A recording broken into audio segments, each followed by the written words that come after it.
Hello mga ka-blissful! Ayan, nandito po tayo sa Bakerbills. Ayan po, hindi na po ako makakapasok.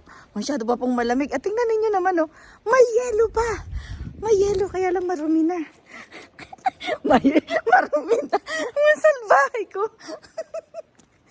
Pero alam mo nyo, malamig. From our place, it's like 2 hours po pagpunta dito. Pero, umulan naman. Paano naman kaya ako magpapapicture ng ganire? Di po ba? Sana naipakita ko sa inyo yun. Pero hayaan nyo na po. Marami pang time para makipakita ko sa inyo to. And I'm so thankful na ako po ay nakapagpasaya ng mag-asawa. Dinalaw po ako ng aking mga kaibigan sa bahay. At nadala ko po nga po sila dito. Ito, oh. Ayan.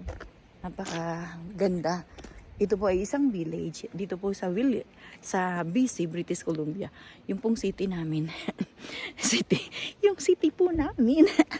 So, feeling so grateful dun sa nangyari po ngayong araw na to. Dahil nag-stay po yung mga kaibigan namin dito sa bahay, sa aming pong lugar. And dinala po namin sila dito. At hindi na po namin nakaya pang pumunta pa kung saan. Kasi we're so hungry.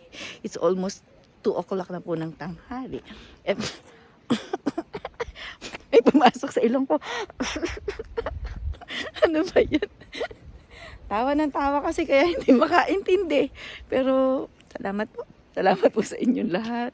And see you around. Bye-bye.